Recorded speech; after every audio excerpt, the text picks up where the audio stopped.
on the Cheyenne River Sioux Reservation, which is where I'm from. When was this? I'm trying to get the date here. Uh, where is the? Here's the resolution. Okay, it was on. Uh, I have the text of the resolution. Yeah. Let me read it. Let me see how long it is. Okay, it's not too long. Okay. Let me read this for you. Okay. It says here, whereas, this is a legal text. Okay.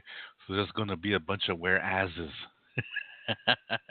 A bunch of whereases.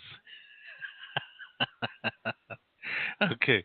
Whereas the Cheyenne River Sioux tribe of South Dakota is an unincorporated tribe of Indians having accepted the provisions of the Act of June 18th, 1934, and whereas the tribe, in order to establish its tribal organization, to conserve its tribal property, to develop its common resources, and to promote the general welfare of its people, has ordained and established a constitution and bylaws.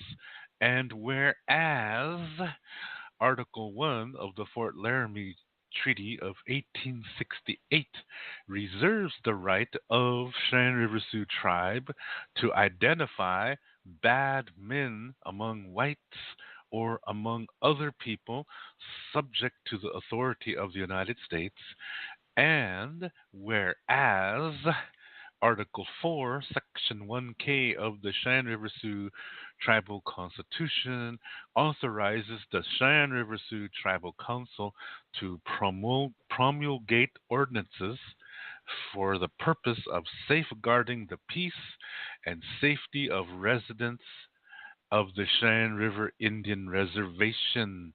Now, whereas methamphetamine has caused an increase in murder, suicides, assaults, burglary, vandalism, child abuse, child neglect, among many other injustices, that the Cheyenne River Sioux Tribal Council recognizes this epidemic and on the reservation, which will not be tolerated to affect our families.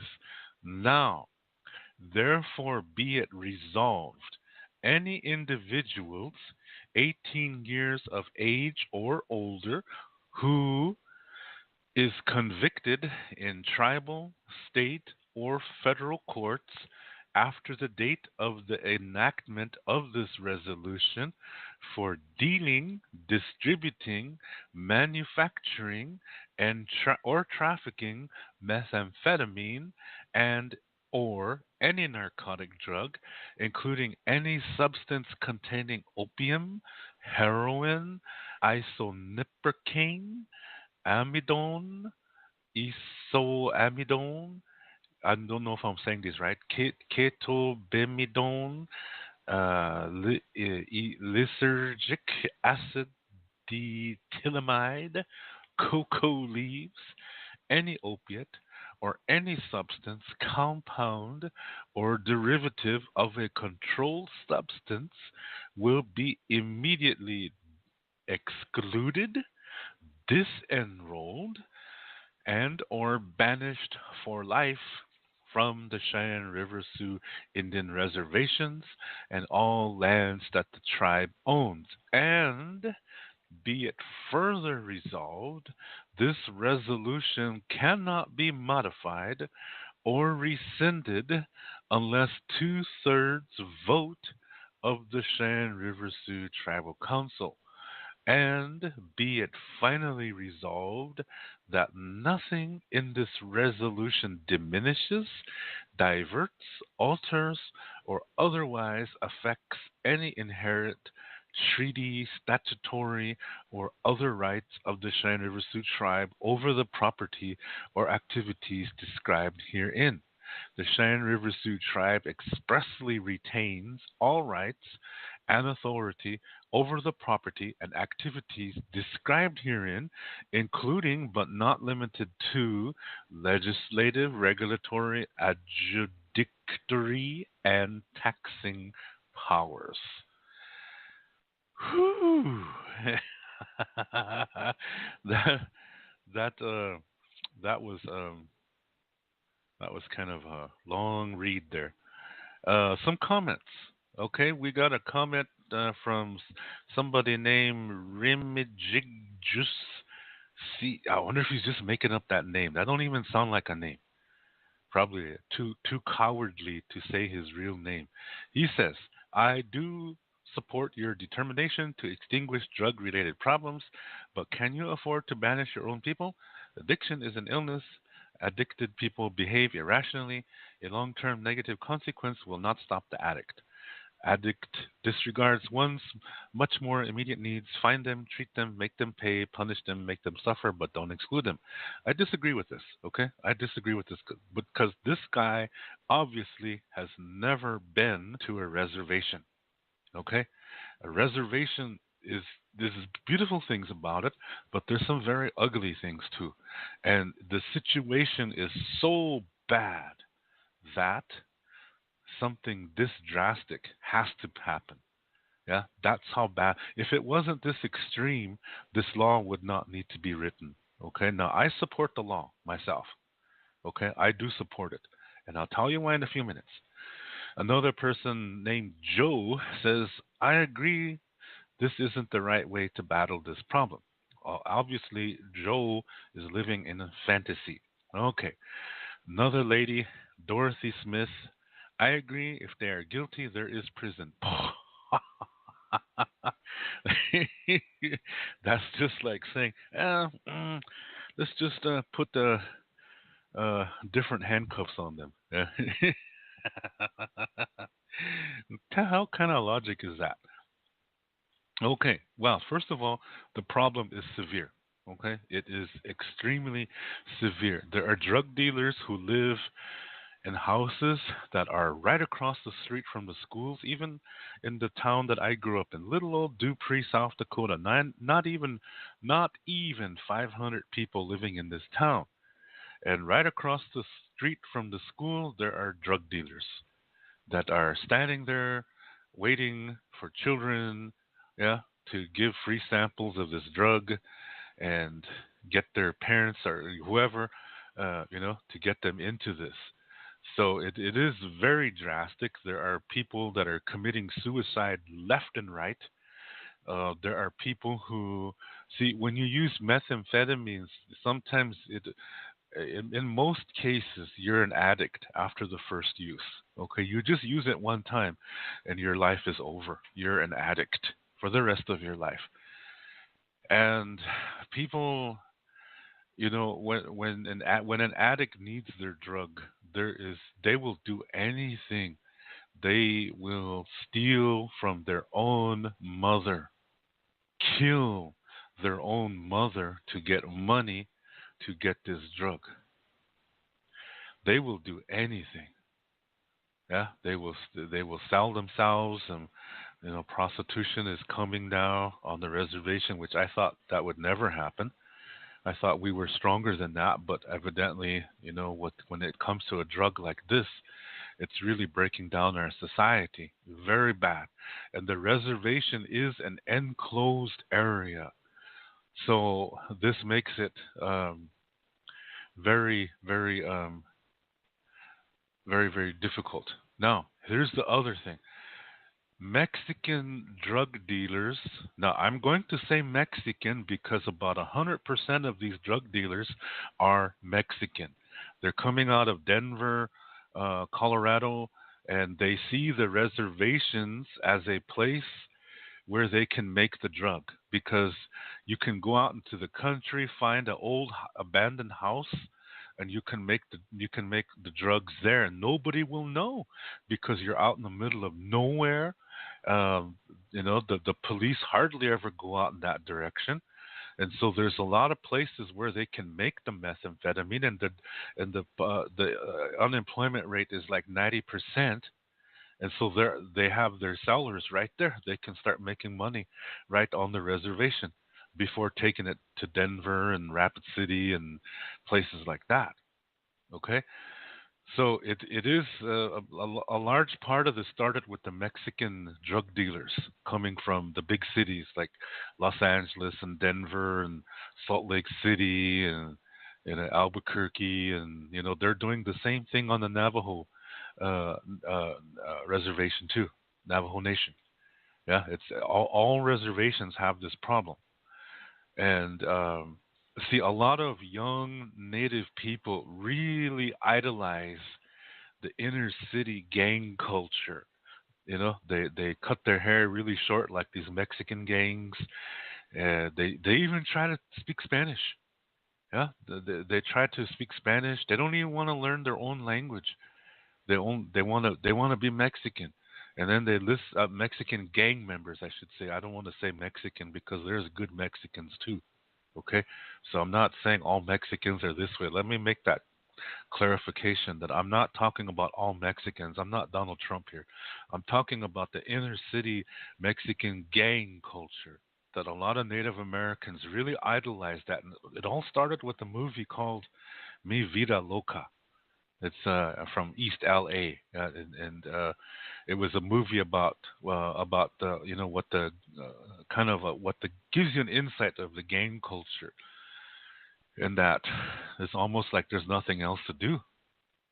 So this is what they do: attack one another. Yeah. Um, so excuse me. This is what's happening on the reservation now.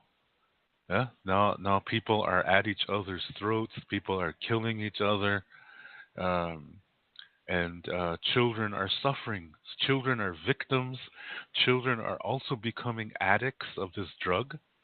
When you have a population that's just several thousand, and 90% of that population is unemployed, and you have this cheap drug coming that's very inexpensive, it's easy to make, and it's inexpensive, and maybe you think, oh, you can make some money by selling it too.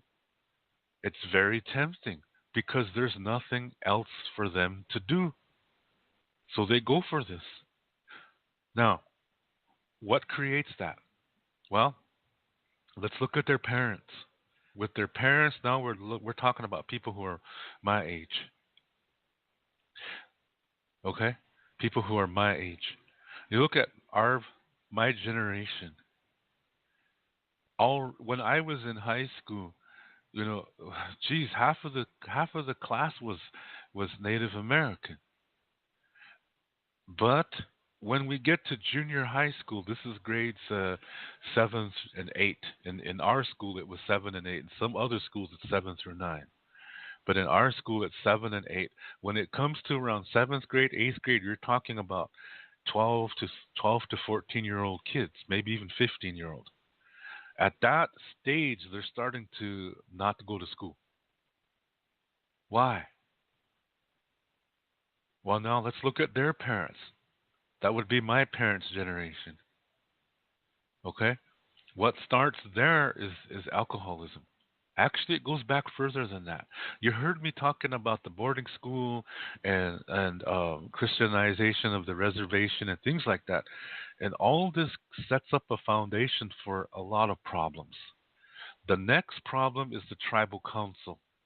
The tribal council is not the same thing as in Sitting Bull's time. Yeah, the tribal council is a different thing. It's created by Washington D.C. and tribes were forced to accept it. And I think around the 19 for Cheyenne River it was 1934. Yeah, that we accepted this government, and it's not the same thing as the traditional government. The tribal council, uh, this government is not traditional. It's almost like Washington D.C. And the problem is that this kind of government separates the people. So they become divided against each other. There's going to always be at least two factions at each other's throats all the time. And if you go to almost any reservation, this is what you're going to see. You're going to see at least two big political families, maybe more. Yeah, and they're always battling each other. And The problem is that the tribal council does not do anything for economic development. The only time they do things for the people is when they can get more than the people. But other than that, they do things for themselves. Like for example, I know somebody on Crow Creek Sioux Reservation that what she did was she opened up a 24-hour gas station, convenience store, grocery store. That's what she opened up using her tribal position. So she gets a lot of money to begin with. Yeah, when you're a tribal council person, you make in some tribes you make $50,000 a year. In some tribes you make $100,000 a year. That's a lot of money, but they want more. So with their political position, they give themselves business loans, tribal business loans, and then they open up all these businesses. So they don't develop economic development into their own reservation, but they control it themselves. And so, whatever little measly monies that the poor people have, these tribal council people take that from them through these stores and gas stations.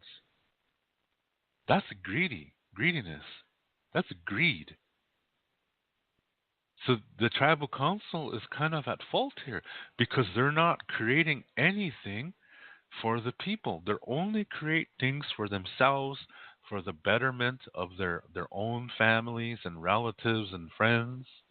They don't do anything for the whole tribe. So part of the fault here is not all entirely the Mexican gang people. It's not entirely them.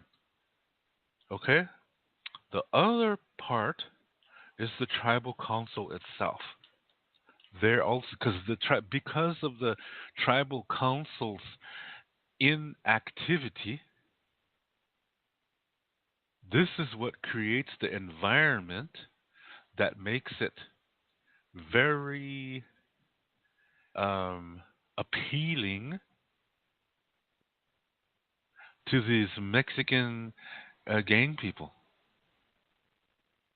Yeah, because a lot of tribes they don't have enough police to patrol the reservation. They don't have enough resources to to police everybody. So what ends up happening is that means there's going to be a lot of new possibilities for drug dealers to come in and set up shop. Yeah? So it's not just the Mexican gang culture. Okay? It's not just them. It's also the tribal council. The tribal council's inactivity, their ineptitude by not developing anything economically viable or whatever for for the people. If you Let me try it like this. Let me say it like this. If I were to set up a business on my reservation, Cheyenne River Sioux Tribe, if I were to set up a business there, then the tribal council is going to try to control my business. Let's say I'm going to start a newspaper. Okay? Let's say I'm going to start a newspaper on the Cheyenne River Sioux Tribe, a native newspaper, and I'm going to report everything that the council does. I'm going to report how the money is spent. Now the tribal council is they're going to say, hey, wait a minute. Mr. Little Elk, uh, you can't do that. But yes, I can. Yeah, I can by law. This is public. Yeah, the council proceedings are public affairs. That means anybody from the public is obligated to have access to whatever the tribal council does behind closed doors. That's the law. But if I report what the tribal council is doing, then they're going to try to stop me. Some of their relatives, they might fire gunshots into my house. Yeah, they're going to slash my car tires. They might try to cut my brakes. They will start a fire outside of my house, trying to scare me so that I will stop reporting on the council. See, that is how the tribal councils are on every reservation. This is a fact. This is not conspiracy. This is not fiction. This is not rhetoric. This is a bona fide fact. This is the way tribal councils are. Everybody complains about Donald Trump. But you know what? The tribal councils have been doing the same thing ever since there was a tribal council. And the Cheyenne River Sioux tribe, back in the 1930s, there was, in all of America, there was something called prohibition. And this, for those of you who are not American, what this means is that no alcohol. Yeah, that no alcohol. So in America, you could not buy alcohol anywhere. What's happening was that moonshiners, bootleggers, were setting up, you know, uh, little alcohol making facilities in the woods, and they would make this moon. They called it moonshine, and then they would sell it illegally. That's what was happening all over America. Do you know what? This was happening also on Cheyenne River Sioux tribe. The Cheyenne River Sioux tribal leader, his name was Frank Duchesneau. French last name. Take note. Okay? Frank Duchesneau, I think it was senior, he was the chairman of the Cheyenne River Sioux tribe at that time. That means he's like the president. He was the leader. This man was selling alcohol illegally. He had a still. He was making alcohol illegally and selling it to anybody, Indians and whites. That was the leader of the Cheyenne River Sioux tribe. Today, his family thinks it's a joke. They think it's funny. Oh, that's crazy old Grandpa Frank, they say. But they don't, they see it doesn't register that what this guy was doing was that he should have went to prison for this. The FBI should have came, picked him up, took him to prison. That's what should have happened because he was breaking not only tribal law, he was breaking the law of the United States because he was selling to white people. He thought he could get away with it because he was selling it on Indian land. Well, actually, he did get away with it, but that shows that what he was doing was corrupt. You see what I'm saying? Tribal politicians are generally corrupt. So the tribal politicians, they're probably the biggest problem of our people. Because of the tribal government, our language is dying. More people are becoming alcoholics at 10, 12 years of age. This is not a joke. Now they're becoming drug addicts because of this crystal meth. There's nothing for these young people to do. There's no motivation. Now, like I said, let's stick with let's stick with my mother's generation. Okay. No, let's go to my mother's parents' generation. Okay. My mother's parents, those are my grandparents. During that generation, most of them were they're the first ones out of the boarding schools, and these guys are incredibly Christian influenced. So my grandparents would be the generation to say that the Lakota way is from Satan. That they'd be the first to say that. Then my mother's generation, they grew up under that. So that's all they know is Christianity. But then, after World War II, the economy was really bad in America and also on the reservation. The tribal council did nothing to try to uh, create a strong economy. They didn't do anything. So from my mother's generation, maybe it was like 50% unemployment. You you see people had jobs, but you also see people that didn't have jobs. There were jobs, but there weren't enough, and there weren't enough houses either. Okay, so now in my mother's generation, like I said, you have about 50% unemployment, and then this means what are the other 50% of the adults doing? Well, they're on some kind of welfare program, and with the little money they get, they have nothing to do. So what do?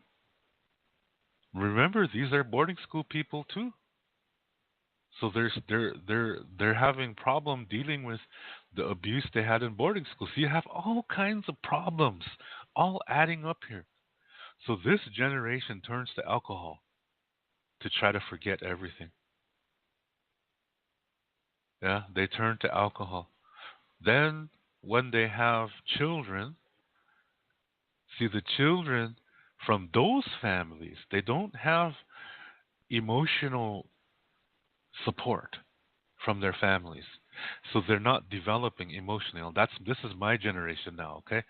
So these children, um, a lot of them, they see their parents drunk all the time, and they don't like it. They hate their parents. They start to hate themselves. They hate the whole situation. So they start drinking beer at a young age. In my generation, when I say young, that's 13 years old. Okay? So my generation, a lot of them are getting drunk at 13 years old. And then marijuana comes on the reservation, coming in from Denver, Colorado. Yeah, marijuana hits the reservation. And but marijuana is a weird drug, because it's not really addicting, but at the same time, it's really appealing. Yeah, because of many reasons. And people call it a gateway drug, and I think for some people it is. Yeah, for some people they do go to stronger drugs, but for others they don't. They just stay with marijuana. It just kills all ambition. Yeah, because there's nothing to do. There's no economy. So whatever little money they get, they buy marijuana, they buy beer, they buy cheap wine. Now let's look at my generation. By this time, the reservation is 90% unemployed. 90%, which which is also most of the people from my generation, they never had a job in their whole life. All they get is money from welfare or some kind of government agency, and it's not much money. But what they do is they get drunk. My generation. And they're smoking marijuana a lot. And like I said, 90% unemployment. Again, tribal council not doing anything. And the tribal certain politicians set up a big grocery store in Eagle Butte, and the money is going to certain families. See, it's not benefiting everybody. So now let's go to the generation that today is in their 20s and 30s. It's even worse. Unemployment's still 90%, but it's worse. There's more young people than my generation. Now, at their homes, their parent, mom and dad are drunk, and grandma and grandpa are drunk too. All in the same house. There's nothing to do, nowhere to go. Next thing you know, they're fighting each other over silly things like, "Hey, what are you looking at me like that for, bitch?" Next thing you know, they're slapping each other silly or whatever, and everybody's talking like trying to be like the gang way of talking, and it's just rap music all over the place, gangster rap music, I should say, all over the place. Ever, oh my God, upsets me so much. I just don't know what to say. I know a family personally, four sisters, and today or last night I found out that three of them are against their own sister to the point of giving her death threats. And I'm thinking, where the fuck is all this shit coming from? This is incredible. My God. Their own sister. They're going against her with death threats.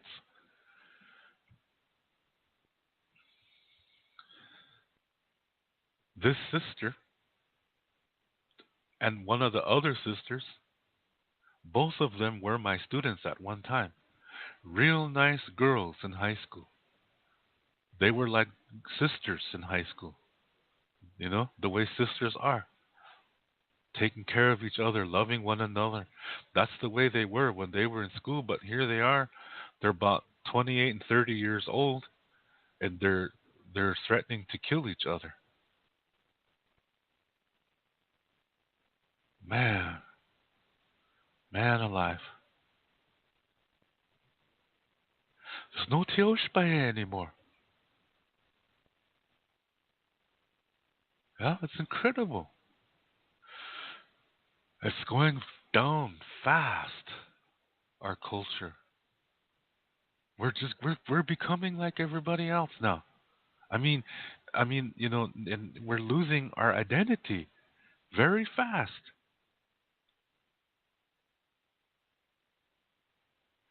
These people who are sisters who are threatening to kill each other, they have children. This is what those children are growing up in. They're seeing their mother and their aunt trying to kill each other. In a Lakota way, they're both mothers. Let me explain this really fast. A Tioshpai is okay. Let's like this. Your mother and her sisters; those are all your mothers. The husbands of these women are all your fathers. The children of those marriages are all your brothers and sisters. Community raises the children. Okay? Your mother's brothers are your uncles, and their wives are your aunts. Their children are your cousins. Okay? That's your mom's side. On your father's side, your father and his brothers, those are your other fathers. Their wives are your other mothers. And their children are your other brothers and sisters. So both sides of the families, you got a lot of mothers and fathers. They're all equally important. Your father's sisters are your aunts. Their husbands are your uncles. Their children are your other cousins. This is a Tioshpae. So this family that I'm talking about, the two girls, see, one of them has children. So from those children, these two sisters, their mom and their aunt, really in the Lakota way, they're both their mothers for those children. And now they're seeing them trying to kill each other. A Tioshpai system is going out the window here. Our culture is going out the window. Our language is already out. Now our culture is going. Now, who are we now? If we cannot speak our language and we don't know our culture, then who are we? It's a good question. So when I read this law by the Cheyenne River Sioux tribe, I see the intention is good. Yeah, that these drug dealers, they need to be, it is drastic. They need to be taken out. But remember, this is only half of the problem. The other half of the problem is the tribal council themselves. So when I look at this law the second time, then I say to myself, this is bullshit. Because here in the Fort Laramie Treaty of 1868, there is a part in there that says if any bad men come onto the reservation, that the the people can kick them out. Well, who are the bad men here? It's not just the drug dealers. Who are the other bad men here? It's the tribal council. Because the tribal council doesn't do anything to create a healthy environment for a family, for all families to flourish and grow and love and be proud of who they are and learn to speak their language. The tribal council can do all of that. They have the power to do that, but they don't. So the reason why there's so much drugs on the reservation, it's not just because of the drug dealers. It's because of the environment. And how did that environment become this way? It became this way because of the tribal council's ineptitude and lack of intelligence, lack of foresight, yeah, lack of hindsight, lack of vision, and for not doing anything to create an economy. See, even in ancient times, we have an economy. It's based around the buffalo. Yeah? In ancient times, we did have an economy. It was based around the buffalo. Everybody got fed. Everybody got clothes. Everybody had a teepee.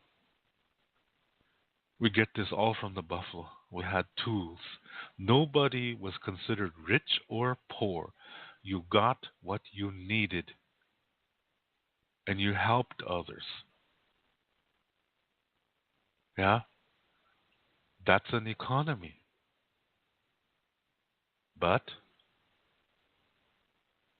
in today's world, it's not this way. In today's world, it is very selfish, based on selfishness. So, in the Lakota viewpoint, lots of things are seen as having four parts. Yeah, the four directions, cardinal directions, beginning at west, going to north, then east and south. The four parts of the self, which are the physical body, the mind, the emotional part, and the soul. The four ways of communication, which are actions, thoughts, words, and emotions. And then the four parts of a society, which are political, cultural, social, and economic. You see, there was an economic section in our culture. Our language is going to fit under the culture, yeah? Our spirituality is going to fit under the cultural and the social. Our government fits under the political and the cultural. You see, all of these things connect to each other. So we had all of this in ancient times. But today, there's no culture, no social activities, no economic development. All we have is a corrupt political system that does not want to develop economy, provides nothing to save our culture, provides nothing for us to become socially fit. So the problem is not the drugs or the drug dealers. The problem is the tribal council. Because you can get rid of the drug dealers, but you know what? Somebody's going to figure out how to do it. You can get rid of him too, but you know what? There's going to be another one coming. And they're going to figure out how to do it. As long as you ban it, you create a need and a desire for it. So to ban the drug is not going to work. You have to fix the society.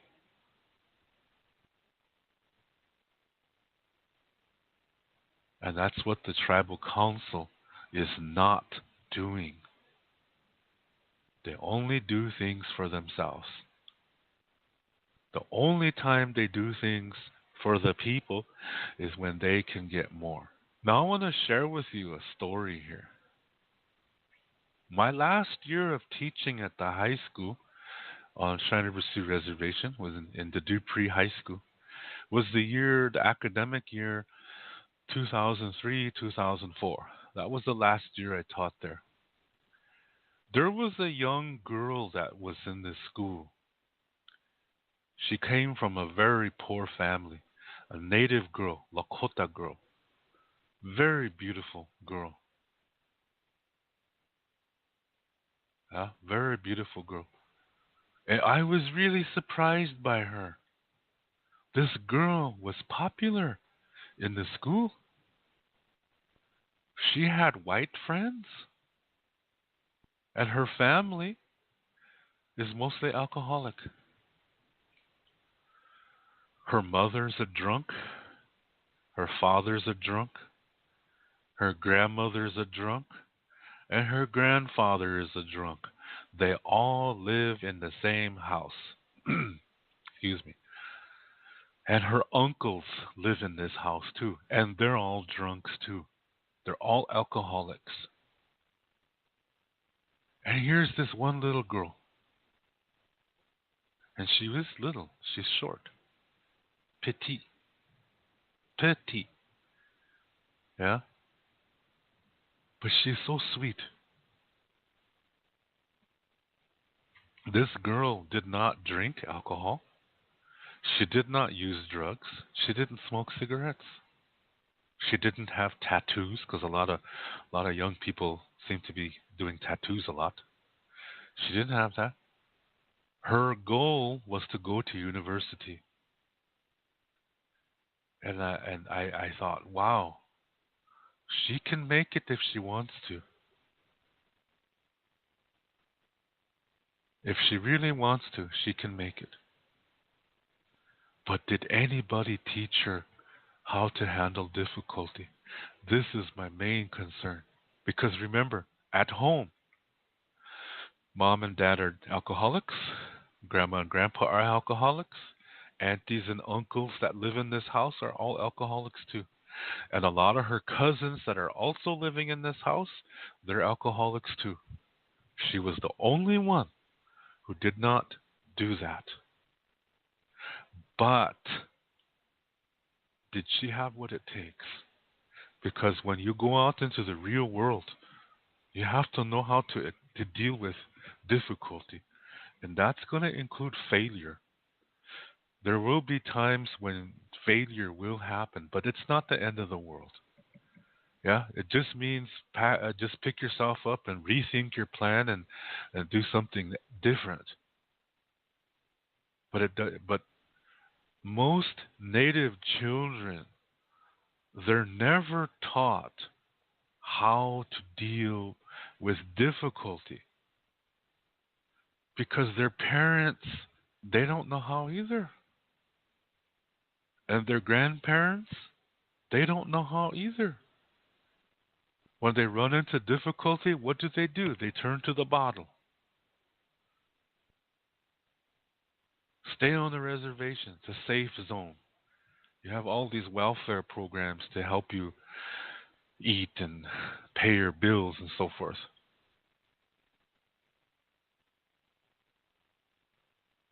Yeah? People leave the reservation and they don't know how to make it. They first run into difficulty. They put their tail between their legs like a scared dog and they start running back to the reservation where it's safe. But there's no economy. What are they going to do? There's nothing for them to do. And whose fault is that? The tribal council. See, it always comes back to this tribal council. In a good world, if the tribal council was smart, if they were good, they would develop an economy. They would develop a system to teach the people how to deal with difficulty, how to resolve conflict. So when they go out into the world, to university, and they run into a difficulty, they'll know how to handle it and continue and make a good life for themselves. If we had a council that was really good, they would do these things. Because a good council will want its people to succeed. A good council will love its people, regardless of what family they come from. But they don't. There's no economy. There's nothing there to help the people heal from that boarding school experience that I talked about earlier. So people go into emotional denial and they are not effective parents because of that.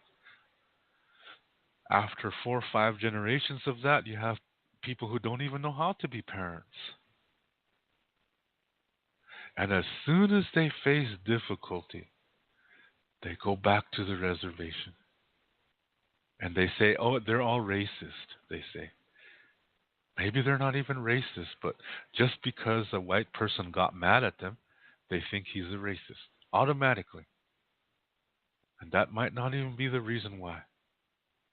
So you see, on the reservation, it's really a problem, and the problem is the tribal council.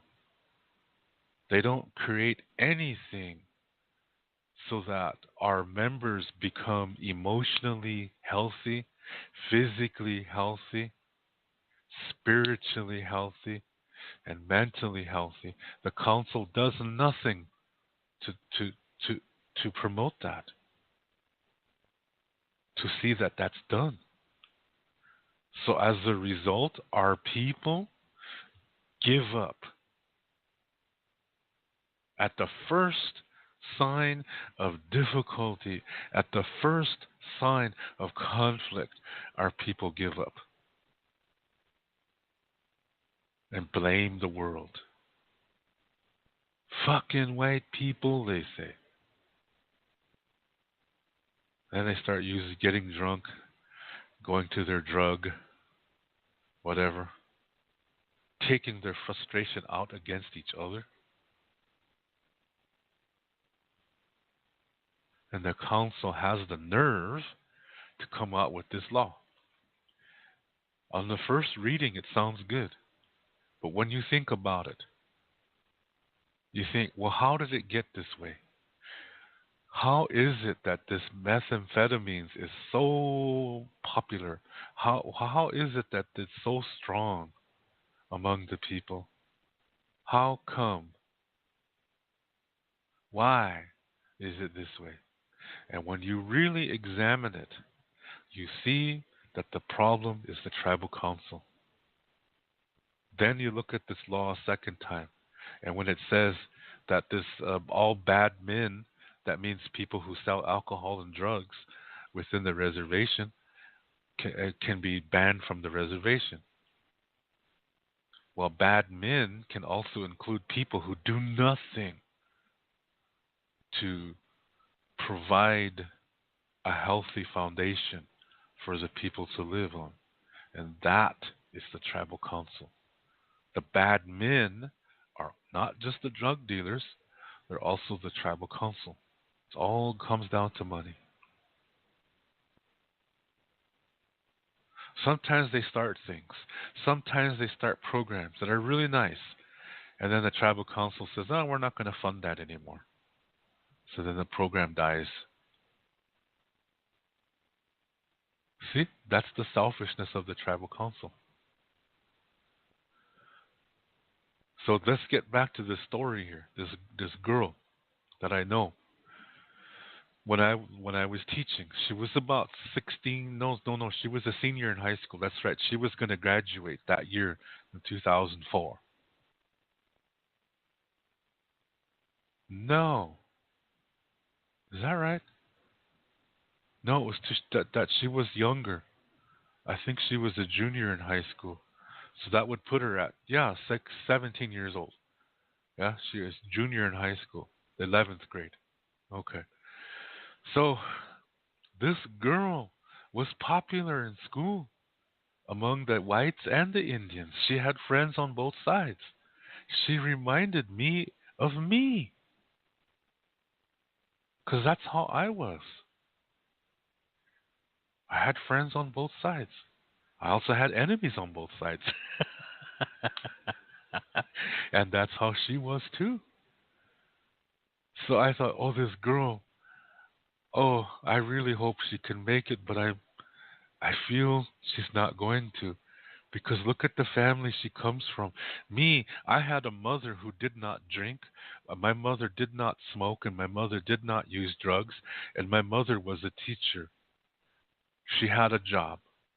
We had a nice house. We had a nice place to live. So I had a good foundation. My mother supported what I wanted to do with my life. My mother would tell me things.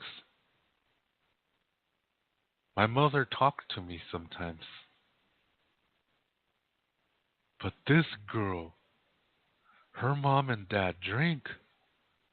And in the same house, her grandma and grandpa drink.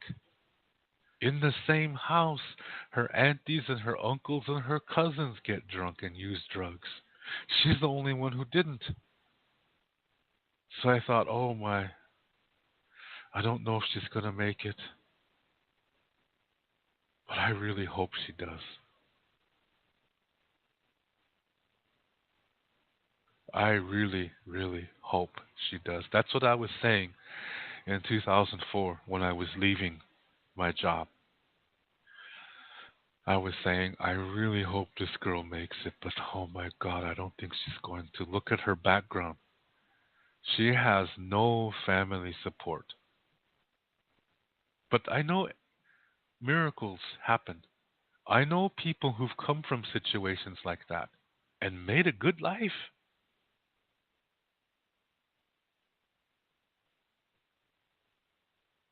I know that. It's possible. But this girl, I could only hope and pray that she would make it. Then a couple days ago, I was reading the news from South Dakota, And this girl was taken to court. I think she's 30 years old now. Yeah, 32 years old. So I think she's 32 years old. Yeah, 32 years old. She's 32 years old. Taken to court. What do you think the reason was? She was arrested on a reservation for selling methamphetamine. And my heart dropped. Oh my God. She didn't make it. That really made me sad. I saw so much hope in this girl when she was 16 years old. It's 30, yeah. That's 30 years. Now she's 30, yeah. I saw so much hope in her, and I thought this if she wants to, she can make it. But I'm afraid she doesn't know how to deal with difficulty because she doesn't have a family, strong family foundation.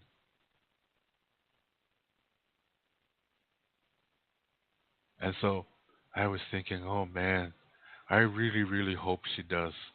I hope she makes it. She has everything. She's a pretty girl. She's smart. She was an honor student. And I really was hoping she could make it. Now she's going to spend 7 years in prison now. And guess what?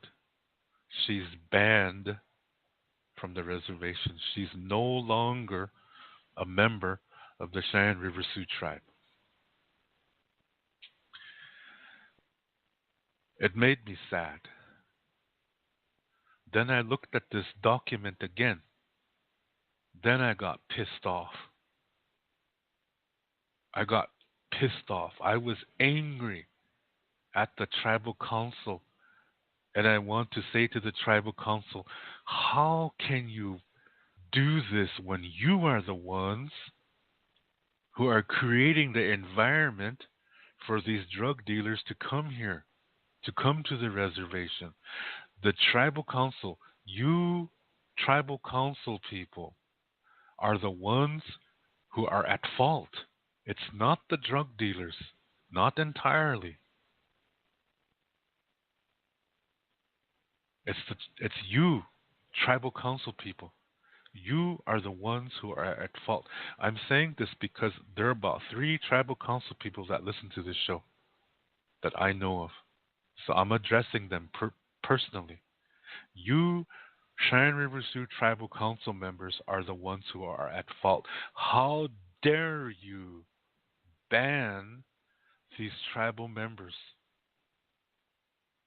when you could have fixed the whole thing for all members of our tribe? But you don't.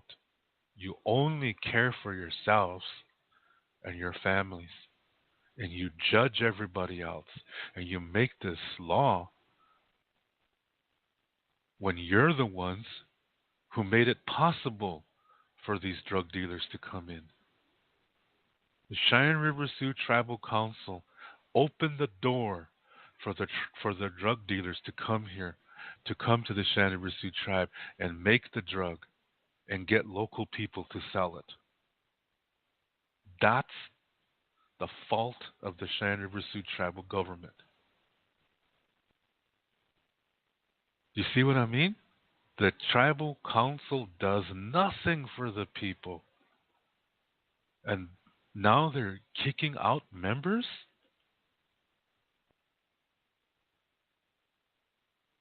What the hell kind of a situation is that?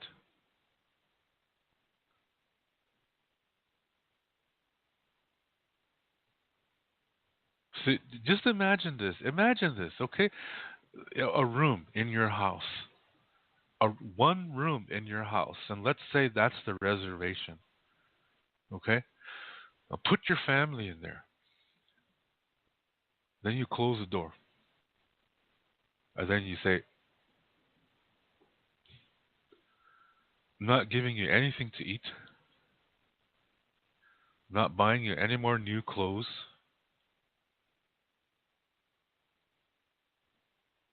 and no furniture, nothing. You just sit in that room, no TV, no radio. You have to just stay in there. No food.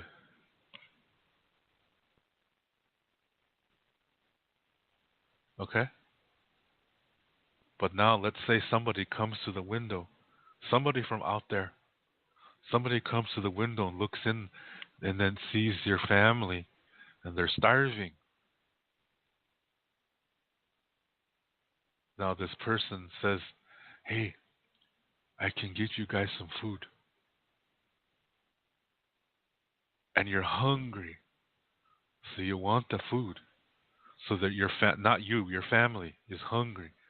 They want the food. So they come to the window and this person says, "I can give you some food." Um, um, and then he says, just wait, I'll be right back." He says, so he comes and sneaks some food, maybe some sandwiches and some bottles of water, and your family's starving. So they want that. They take it.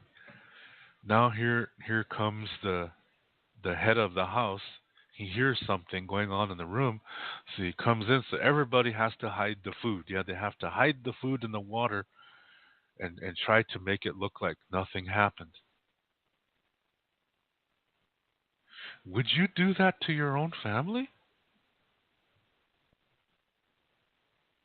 To make it so that they have to beg and you have all the food to yourself? Lots of food in the kitchen. You go out shopping, but you only keep food for yourself. You don't give any food to your family. You just keep all the food to yourself. Would you do that? Well, that's what the tribal council is doing.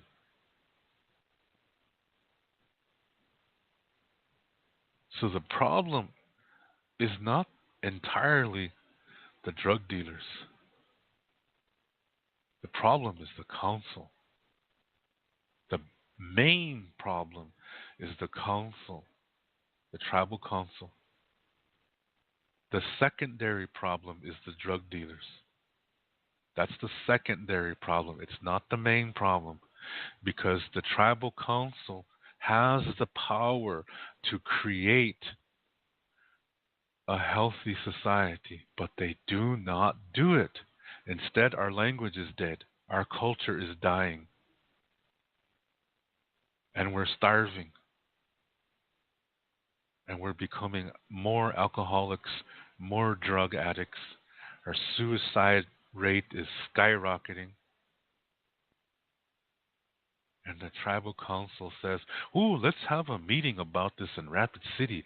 And they stay at a five-star hotel and party in the evening time, the daytime. They meet at some fancy resort in the Black Hills and have their meeting on how are we going to solve this drug problem? How are we going to solve this suicide thing? And they bring in some medicine man who says a prayer and sings a song, and they smoke a pipe and ho heche tuvelo mitaku epi, then go to some fancy steakhouse after that, eat a $200 steak from Japan, and then they go back to their hotel rooms, get drunk again, maybe order some prostitutes and gamble some money in Deadwood and at the Deadwood casinos, and then go back home on Monday. They partied over it. They could have used all that money to start something to help the people, but no. Instead, they use this situation as a reason to go to the Black Hills and get drunk and party. About 10 years ago on Shan River Sioux Tribe, there was an ice storm. It was horrendous. Telephone poles were knocked down. It was one of the worst storms in America that year. Yeah, this is about 2006, 2007, I think it was. Yeah, it was one of the worst storms in in America that year.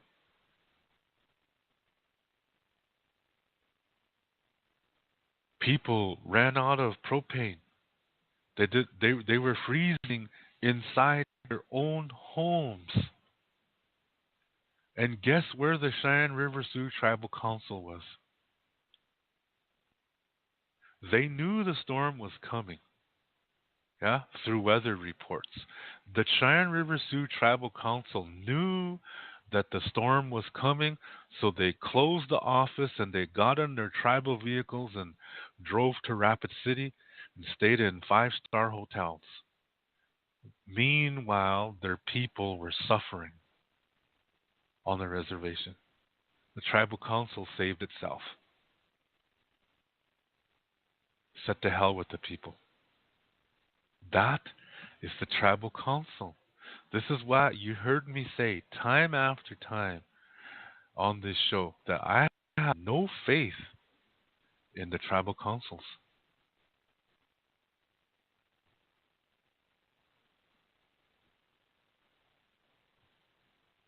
And here's the funny thing, okay? This is the funny thing. I don't mean that sarcastically. I do mean it funny. This is funny. In this law that the Cheyenne River Sioux tribe created, there's a part that says, whereas Article 1 of the Fort Laramie Treaty of 1868 reserves the right of Cheyenne River Sioux tribe to identify bad men among whites or among other people subject to the authority of the United States and blah, blah, blah, blah. You know what? They can't use that. You know why? Because after we were put on reservations, the United States Congress abrogated all treaties made with Indian people in America. This means these treaties are dead. And the tribal governments were created under the United States Constitution. So that means they cannot use provisions from the treaty because the treaty's dead.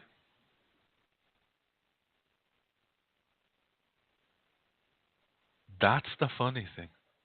This shows you how stupid the tribal council is.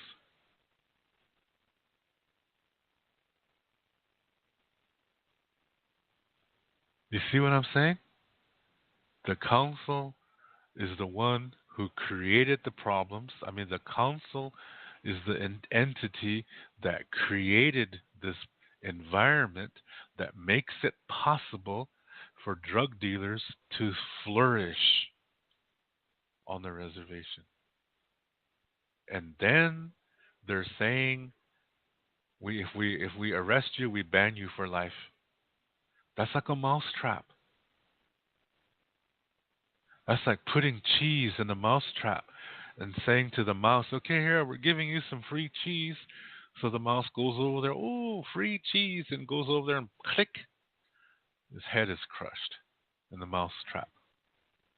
The mousetrap is the Cheyenne River Sioux Tribal Council. The cheese is this law.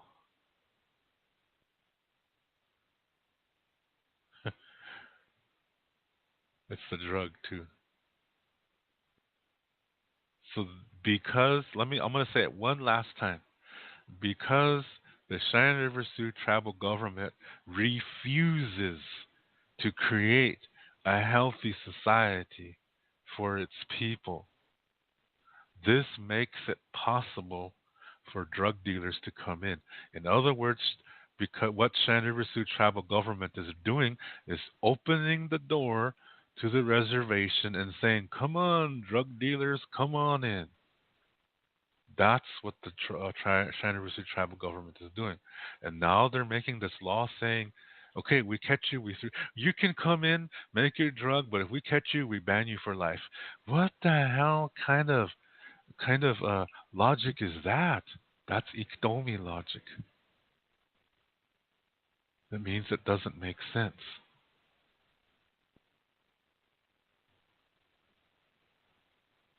So, because of the tribal council's stupidity and ineptitude, this young 30-year-old Lakota woman is banned from the reservation.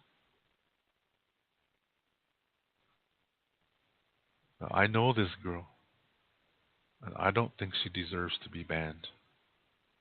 What she did was wrong. That's true. But look at what the council did not do. If the council created a healthy economic environment, that means people work. They develop a work ethic.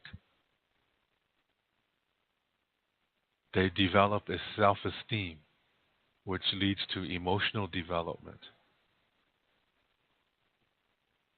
Then people wouldn't have to be trying to sell drugs to make a living.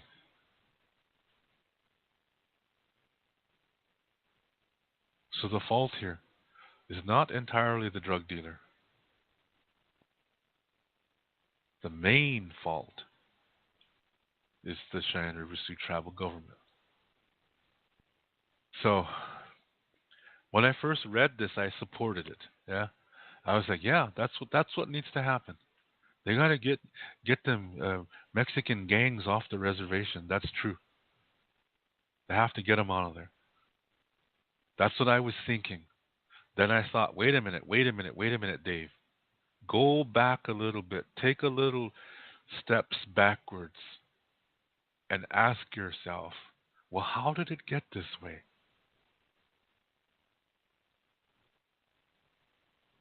Why is it that the reservation is appealing to these Mexican gang drug dealers? Why is it appealing to them? Wide open spaces, lots of places to make the drug, not enough police officers. Now, whose fault is that?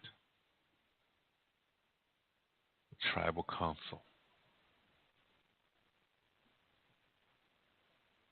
See what I'm saying?